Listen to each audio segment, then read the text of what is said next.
Nous voilà à Harare, au Zimbabwe. Surnommée Sunshine City, cette ville est animée et déborde de parcs, de jardins et d'architecture coloniale. Un bâtiment à l'allure particulière attire notre attention. Cet édifice, nommé le Eastgate Center, est conçu par cet homme, Mike Pierce, architecte de renommée mondiale habitant à même la ville. Avant d'expliquer son projet le plus reconnu, nous devons comprendre son parcours.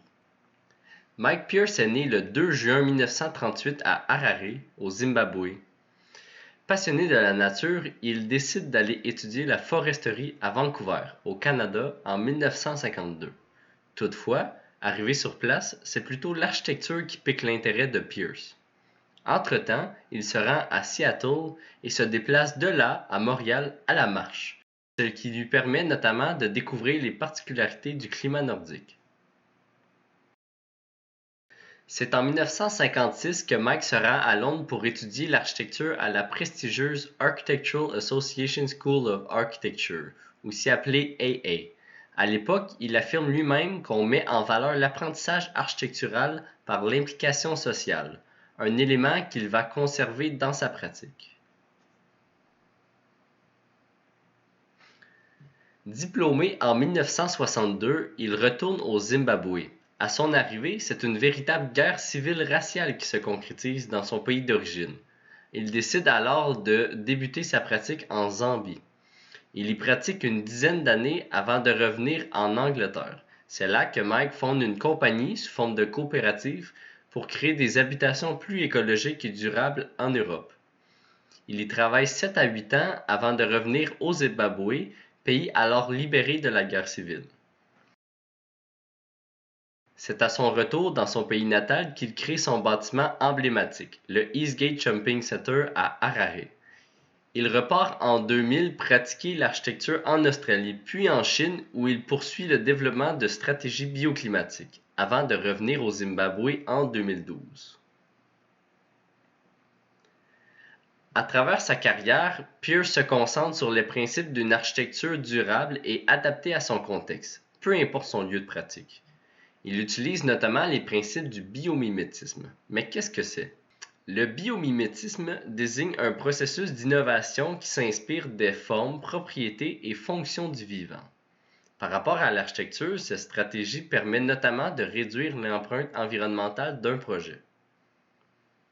Que ce soit au Royaume-Uni, en Zambie, au Zimbabwe, en Australie, en Chine, en Afrique du Sud, l'architecte innove dans le champ du design écologique et durable, ce qui lui vaut le prix du Prince Claus des Pays-Bas en 2003.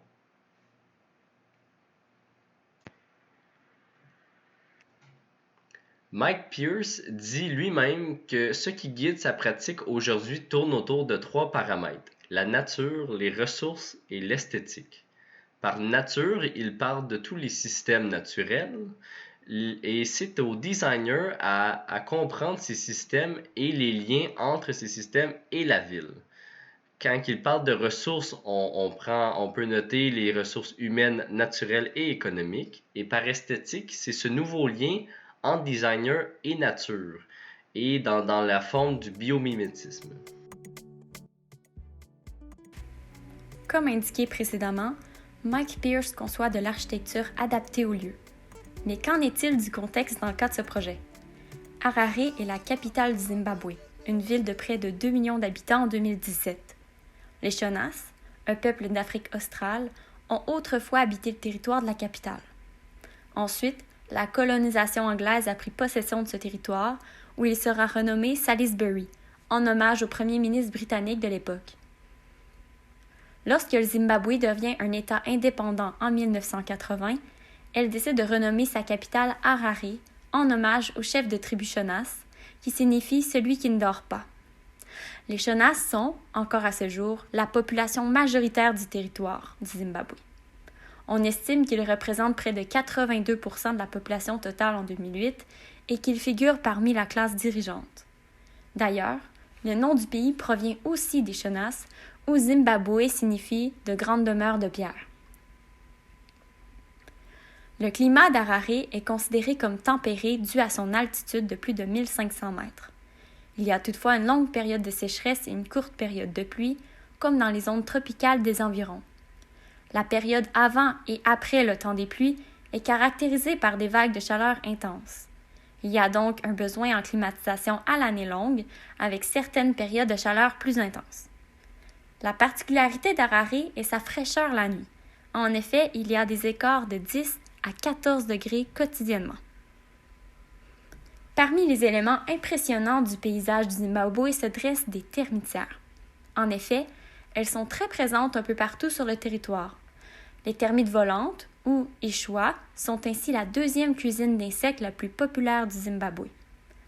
Selon le Musée d'histoire naturelle du Zimbabwe, on rapporte que ce type de protéine est consommé par de nombreuses tribus et cultures à travers le pays depuis plusieurs siècles. On peut donc en conclure que les termites sont un élément culturel important. Le bâtiment Eastgate Center, situé dans la ville de Harare au Zimbabwe, est une réalisation architecturale marquante du 21e siècle, conçue pour être ventilée et refroidie par des moyens entièrement naturels. Finalisée en 1996, la structure permet d'accueillir des bureaux, de la vente au détail et du stationnement automobile. Le défi architectural relevait d'un manque de fonds de la part des actionnaires ne voulant pas subventionner un système de climatisation mécanique traditionnel. C'est ce qui a laissé l'architecte Mike Pierce avec un dilemme. Comment concevoir un bâtiment moderne qui se climatise lui-même? La réponse à celle-ci ne se trouvait pas très loin du site de construction, dans la nature. L'édifice est un exemple précurseur de l'architecture biomimétique par sa conception inspirée des termitières. Comme ces dernières, le Eastgate Center est construit à partir de matériaux qui agissent comme masse thermique. L'utilisation du béton et de briques de terre cuite crée un déphasage thermique, soit le fait d'accumuler la chaleur du jour et de la libérer la nuit venue. Une autre stratégie utilisée est celle des cactus dans le traitement de la façade, qui permet de maximiser l'évacuation de chaleur la nuit. Cela s'explique du fait que la forme des structures en façade augmente l'air afin que la chaleur puisse être facilement évacuée, comme le principe du radiateur automobile. Bref, les matériaux jumelés à leur assemblage permettent un système ne requérant pas ou peu d'énergie, tout en favorisant le confort de l'occupant dans le bâtiment. À travers la conception du Eastgate Center, Mike Pierce accorde évidemment une grande importance à l'intégration de notions environnementales, mais aussi culturelles. Il souhaite créer un centre qui apportera un nouvel élément culturel important à la ville. Il ne faut pas oublier que le projet est énorme. En effet, il prend l'emprise d'un demi-îlot centre-ville et totalise environ 30 000 m² de surface intérieure, ce qui équivaut à 4,5 terrains de football. Pierce veut donc permettre à la population de s'approprier le projet. L'Eastgate Center a été conçu selon deux types architecturaux qui reflètent la culture contemporaine du peuple. Le premier type se réfère à l'architecture traditionnelle ancienne du pays, comme les bâtis de pierre. Elle est aussi liée au bagage culturel local qui se retrouve sur les façades extérieures du projet. Le béton préfabriqué brossé expose les agrégats du granit, ce qui rappelle les roches recouvertes de lichen dans les paysages naturels du Zimbabwe. De plus, les motifs en béton se réfèrent à la confection de tabourets traditionnels qu'ils voulaient mettre en valeur dans l'architecture. Finalement, la marquise de l'entrée principale affiche des pics qui sont en réponse à un détail trouvé dans les villages traditionnels. Pierce est donc basé à la fois sur les paysages naturels et sur l'architecture traditionnelle du Zimbabwe pour la composition extérieure du bâtiment. Le deuxième ordre architectural correspond à l'architecture moderne, fortement liée aux technologies et à la colonisation. Elle correspond au style architectural prédominant, caractérisé par une grande utilisation de verre et de métal. C'est ce type de bâtiment que l'on retrouve majoritairement au centre-ville d'Harare encore aujourd'hui. Pierce souligne le manque de compatibilité entre ce système constructif et le climat. C'est d'ailleurs pour cette raison que cet ordre architectural sera exclusivement utilisé dans l'architecture intérieure. L'architecte, après analyse fine du contexte, constate que de nombreux marchands à proximité déboursent de grandes sommes pour un petit espace dans la rue. Dans une vision de commerce équitable, Pierce décide de surélever les fonctions du bâtiment prévu afin de créer un espace public au rez-de-chaussée. Pour que la population puisse réellement s'approprier le bâtiment, Pierce conçoit une rue publique centrale bordée de marchés. Cet aménagement particulier dégage un sentiment de sécurité car des passerelles se trouvant aux étages supérieurs assurent une certaine visibilité. Le respect de l'intégration du projet au contexte renforce l'acceptabilité sociale tout en assurant un design durable. Le Eastgate Center s'inspire de l'architecture traditionnelle de Harare, qu'on peut nommer comme architecture vernaculaire. L'architecture vernaculaire est le résultat d'une démarche qui utilise des matériaux et des savoirs locaux. En d'autres mots, c'est un type d'architecture communément répandu dans une région précise à une époque donnée.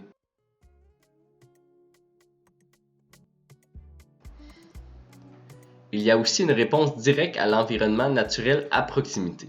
L'architecture est donc une inspiration de la nature dite locale.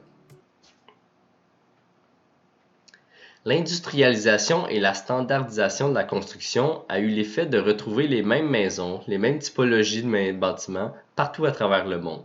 La mondialisation du secteur de la construction se détache des réalités climatiques propres à un endroit. C'est précisément ce que le biomimétisme tente de révoquer en se servant des adaptations naturelles pour répondre à un besoin local.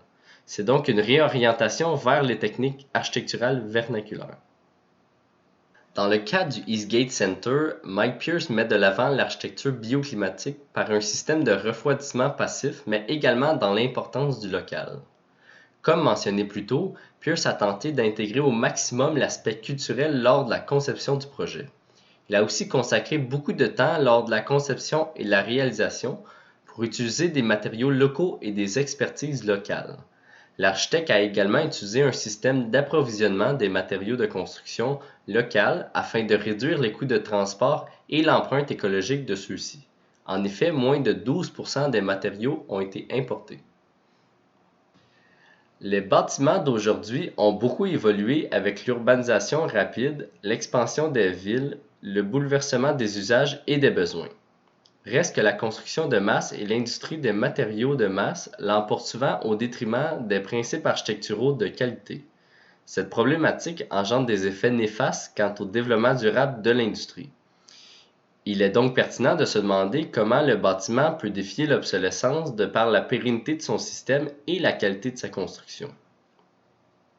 Les systèmes de climatisation traditionnels utilisent des gaz réfrigérants 100 fois plus polluants que le CO2.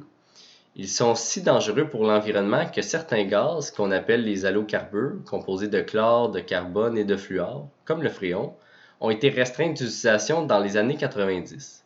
Néanmoins, plusieurs de ces gaz réfrigérants sont encore utilisés et libèrent de grandes quantités de chlorofluorocarbures, ou CFC, responsables des trous dans la couche d'ozone.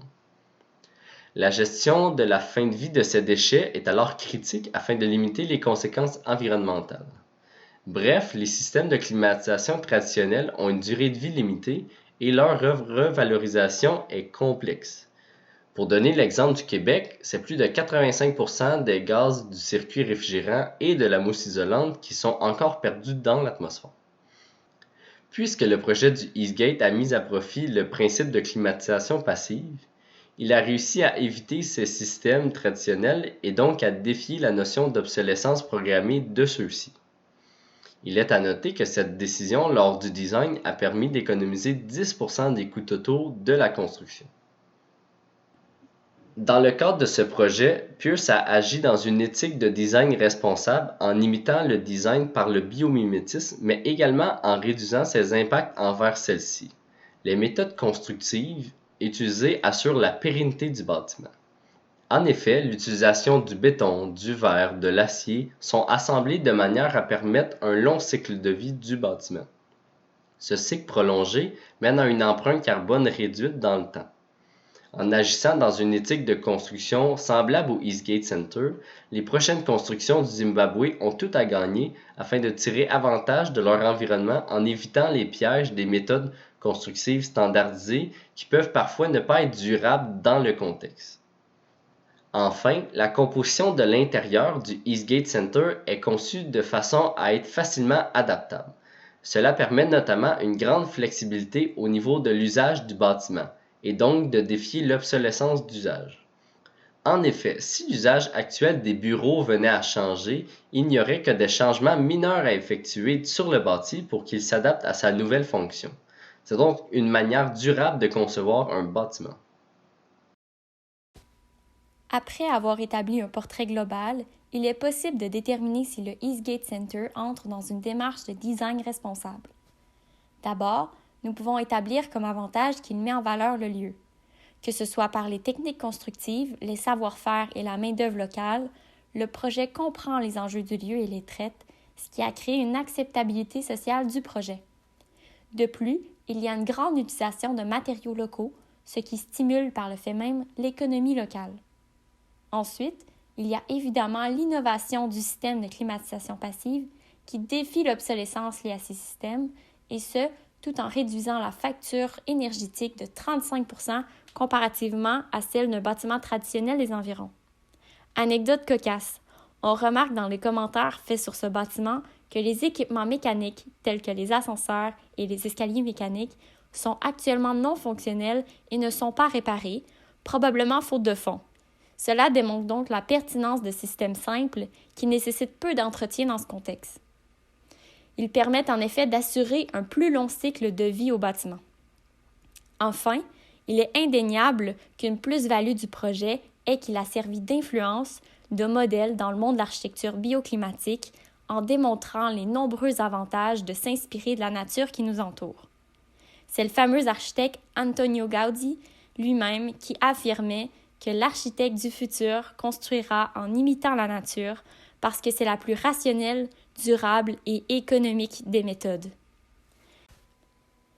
Il y a toutefois quelques limites à ce type de projet. D'abord, le principe de climatisation passive peut être utilisable seulement dans un contexte climatographique très précis. C'est plutôt le principe de biomimétisme que les concepteurs doivent comprendre afin de l'utiliser. Ensuite, il est indéniable que les innovations de ce type nécessitent une étape conceptuelle de projet beaucoup plus longue, car il faut faire de la recherche et du développement. Bien qu'idéal, ce n'est pas tous les projets qui s'y prêtent, parce qu'il y a souvent des contraintes de temps, d'argent ou simplement de contexte. Ces contraintes rendent le biomimétisme difficile à mettre réellement en œuvre. Enfin, l'esthétique du projet fait selon le principe du biomimétisme peut déplaire. En effet, cela s'explique du fait que la forme du bâtiment est créée selon les stratégies bio-orientées plus qu'un esthétisme formel. En terminant, Mike Pierce, lors de son passage à l'école d'architecture l'an dernier, termine sa conférence en affirmant qu'il faut inventer. Il ne faut pas attendre que le téléphone sonne. Même si un client a des demandes, l'architecte se doit d'avoir l'initiative d'amener sa vision, soit une architecture qui incite au changement.